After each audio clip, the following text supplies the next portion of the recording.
Très bien. Quelqu'un parmi vous souhaite commencer? Moi, je veux bien. Alors, pour Céline Ugolini, peut-être une interrogation. Ces hispaniques du Texas, est-ce qu'il y a des différences entre des... Je ne sais pas, je ne connais rien à cet espace et à ces questions, mais est-ce qu'il y a une différence entre d'éventuels descendants des populations hispaniques qui seraient restés sur place et qui auraient gardé une identité et les immigrants récents? Alors, aux États-Unis, les gens qui se décrivent, alors c'est certainement différent au Mexique, mais aux États-Unis, les gens qui se décrivent comme Chicanos incluent tout le monde, à vrai dire, c'est-à-dire toutes les personnes qui sont mexicaines, américaines, qui sont sur les territoires américains aujourd'hui, mais qui descendent du Mexique, que ça soit nouvellement ou pas. Je pense que c'est assez difficile d'établir une différence, et notamment dans le Texas et le Texas du Sud, car beaucoup de personnes sont venues donc au Texas depuis des générations, mais ont également une large partie de leur famille qui est toujours au Mexique, notamment dans la région de Monterrey, puisque ce n'est vraiment pas très loin. Donc, je ne sais pas au réel s'il existe une différence entre les Mexicains américains nouvellement arrivés ou qui seraient mexicains immigrants et ceux qui sont là depuis des générations, notamment au sud du Texas, où vraiment cette population est très, très mélangée, je dirais. Ça, je ne connais pas les chiffres ni les incidences pour répondre précisément. Mais je n'ai pas observé en tout cas de différence de ce que j'ai vu quand j'habitais là-bas et de mes amis qui sont mexicains-américains, aussi bien ceux qui sont mexicains de naissance arrivés récemment, je dirais, que ceux dont la famille s'est implantée depuis plusieurs générations. Merci beaucoup, Céline. En revanche, pour une petite chose, vous parliez tout à l'heure, au moment des guerres de l'indépendance du Texas, d'une différence à ce moment-là entre les Tejanos, qui étaient donc les anciens Mexicains qui avaient décidé d'être indépendants avec le Texas, Oui. et les Texians, qui étaient donc, si je comprends bien, les nouveaux arrivés, et donc ils ont combattu ensemble pour l'indépendance, c'est ça, hein? Tout à fait. À ce moment-là, en revanche, tout à fait. Les Anglos étaient les Texians, je dirais. Donc, les Anglos, tous ceux qui se battaient, qui étaient américains, comme les généraux, le colonel Travis, Davy Crockett, tout cela, je dirais, étaient Texians. Et il y avait vraiment une différence avec les Tejanos qui eux, étaient vraiment mexicains, mais qui voulaient lutter avec les Texians pour se débarrasser de la dictature de Santa Anna. Donc, en fait, ils s'étaient ralliés à leur cause en espérant plus de pouvoir, mais c'est vrai que dans la mémoire actuelle, on remarque notamment que ces Tejanos sont quelque peu oubliés. Quand on parle notamment de la bataille du Fort Alamo, on se rend compte que finalement c'est un symbole du courage texian et c'est un symbole du courage des officiels, je dirais, qui étaient anglo, alors que souvent on oublie ou on occulte tous ces terranos qui s'étaient rejoints à leur cause et qui ont activement aidé par la suite, notamment à la bataille de San Jacinto, qui ont largement aidé le Texas à obtenir son indépendance. C'est vrai.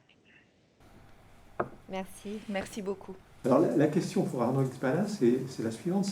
On est sur un thème où on aborde typiquement les racines et les survivances, mais de racines dans cet arbre, je ne vois que les racines de l'arbre, parce que c'est une création en fait. Cet arbre, c'est un objet de mémoire qui est créé à l'époque contemporaine, puisqu'il n'est pas mentionné auparavant. C'est pas du tout de l'ordre de la survivance, c'est de l'ordre de la relecture du passé apparemment. Alors, peut-être quand même qu'il y a un pont, parce que si cet arbre était intéressant, mais il signifie autre chose, s'il a signifié quelque chose auparavant, puisqu'il a peut-être eu une fonction religieuse, mais c'est très difficile à démontrer, j'imagine. Donc on est là dans toute la complexité de l'affaire, puisque ces objets-là, qui franchissent les siècles, le temps, mais qui change complètement de nature au fil des décennies. Bon, c'est plus une remarque qu'une question peut-être. Oui, effectivement, c'est pas un objet, cette arme n'est pas un objet de la conquête, proprement dit, hein. Mais bon, des monuments témoins de la conquête, il en reste pas beaucoup à Mexico. Il y a quelques pyramides, mais à part ça, alors oui, effectivement, tu as raison, c'est une relecture du passé, mais c'est quand même une création. Ça porte quand même sur des représentations du passé qui naissent soit à la fin de l'époque coloniale, sous Revillagigedo, si ce dossier fameux existe, moi je pense qu'il est probable, ou alors une création de la nation indépendante, juste là dans les années 1830. Donc, effectivement, c'est pas une survivance, l'objet en lui-même, mais en tout cas, la représentation Oui, du passé qu'on se fait, Et elle est une survivance, Ouais. oui. Quant au culte autour des arbres, oui, alors bon, je suis pas anthropologue, hein, mais je pense pas qu'il soit nécessaire d'être anthropologue pour comprendre et savoir qu'effectivement tout ce qui était montagne, arbres, était des lieux propices aux cultes anciens. Oui. Après, je sais pas comment s'est fait la connexion, effectivement. En fait, c'est vraiment une première étape d'une enquête au long cours que j'aimerais lancer aussi par excitation pour de sortir de cette période coloniale et m'intéresser davantage à l'articulation entre passé et présent. Moi, j'ai une curiosité vis-à-vis du buste de Cortés, Mhm. qui aurait été donc commandé à la fin du XVIIIe siècle. Il n'a ni été détruit, Non. ni mis en valeur. C'est un peu il a- un entre-deux. Alors, il a été protégé. Il n'a pas été mis en valeur, justement, parce que je crois qu'à Mexico, mais Pierre le sait sans doute mieux que moi, il n'y a aucune statue d'Hernán Cortés, hein. Au Mexique, il doit y avoir quelques exemplaires, mais ça doit se compter sur les doigts d'une main. Et cette statue se trouve dans les fondations de l'hôtel d'un hôpital qui est un hôpital qui a été fondé par Hernán Cortés dans le centre historique, pas loin du Museo de la Ciudad de México. Voilà. C'est là où il y avait son corps, oui. Et il y est toujours. Ouais. Mais le buste n'est pas enterré quand même. Et le buste n'est pas enterré, non. Mais il n'est C'est pas un dans un buste. musée. Non. Et c'est un buste coupé, voilà, à la j'ai vu. romaine, qui a été fait par Tolsa, qui est vraiment le plus grand représentant du néo-classicisme à Mexico. Voilà, mais sinon, effectivement, il a été célébré au Mexique, alors qu'au même moment en Espagne, c'était une figure qui était plutôt décriée. Et pour rebondir justement, donc ce buste c'était ma question, est une commande complètement individuelle sur fond privé, Ah, c'est une commande de Revillagigedo, ouais, clairement. sur fond privé, donc Sur, ses propres deniers. Ouais. Non, parce que généralement, à cette époque, on voit fleurir des appels, des souscriptions. Non, là, Alors à c'est le l'époque 18e. coloniale, bon, de toute façon, fonds privés, il a certainement dû piocher dans les caisses de l'État pour Voilà, faire d'accord, c'était, son propre buste, hein, mais Et sait-on quel usage il en a fait à ce moment-là? il y a eu des célébrations de Cortés sous Revillagigedo, oui. Ah, d'accord. C'était peut-être Je dans le pense que palais, si on étudie le 13 août 1780, alors est-ce qu'il était arrivé en 80, 1790, 91, etc., on va trouver 1791, si on étudie cette date-là, c'est presque sûr qu'il y a eu érection. Je crois qu'il y a un projet de mausolée pour Cortés à ce moment-là. Non, alors moi, si je peux me permettre un commentaire, je suis très curieux de savoir comment on va aborder, parce que moi j'ai eu du mal à le faire, bien évidemment, avec mon objet, comment on va arriver à articuler la question des survivances et celle de la capitalité, parce que c'est peut-être que c'est une question d'échelle, hein, ça dépend. Moi, avec l'arbre, j'arrive difficilement à le faire, un petit peu, mais... donc on verra, hein, je suis curieux, je pense qu'effectivement... C'est aussi une piste exploratoire. Oui, hein, tout à fait.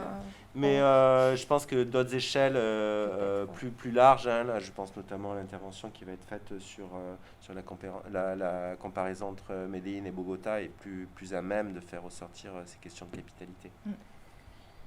Moi, j'observais quand même dans ce que disait Céline Ugolini à propos de la Fiesta San Antonio une sorte d'ambiguïté, puisque ça serait à la fois une fête où on célèbre la culture mexicaine et dans le même temps on célèbre la séparation du Mexique. C'est Oui. assez curieux ce paradoxe dans la même fête. Tout à fait, oui, effectivement. Alors, on célèbre la culture mexicaine. Il y a de la musique, des musiciens mexicains, des danseurs et des danseuses, des activités, des marchés mexicains.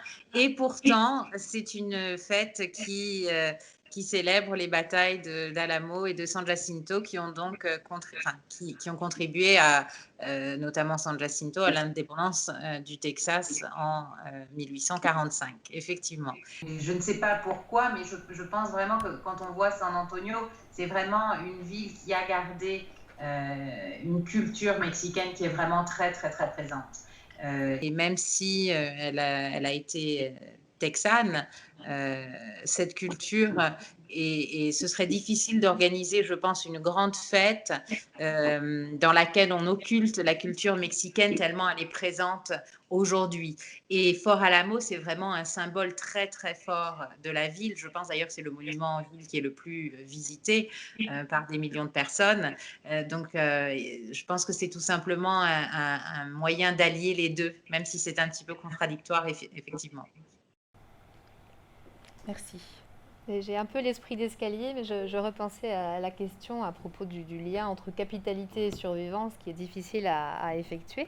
Je pense que quand même dans ce que tu nous as exposé, on voit à quel point il y a une superposition, comme souvent, entre Mexico et le Mexique, à travers ces arbres effectivement qui viennent de Mexico et qui sont ensuite disséminés à travers tout le pays. Donc c'est vrai que c'est pas une survivance au sens propre du terme, dans la mesure où c'est de l'histoire recréée, mais on a quand même en tout cas une superposition entre la mémoire de la ville et ce qu'on veut constituer comme mémoire nationale. De ce point de vue-là, c'est quand même assez impressionnant. Mais je pense que l'approche par les logos du métro, Oui. ça c'est une bonne approche aussi pour aussi attaquer la capitalité, puisque voilà, les métros dans le pays, il y en a, je sais pas si à Guadalajara, il y a le métro à Guadalajara. Je suis même pas sûr, je crois pas. Je crois que c'est un des seuls métros du pays. Et voilà, et du coup, toute personne qui arrive à la capitale prend le métro. Voilà, donc là, il y a quand même, il y a un biais d'attaque qui peut être intéressant.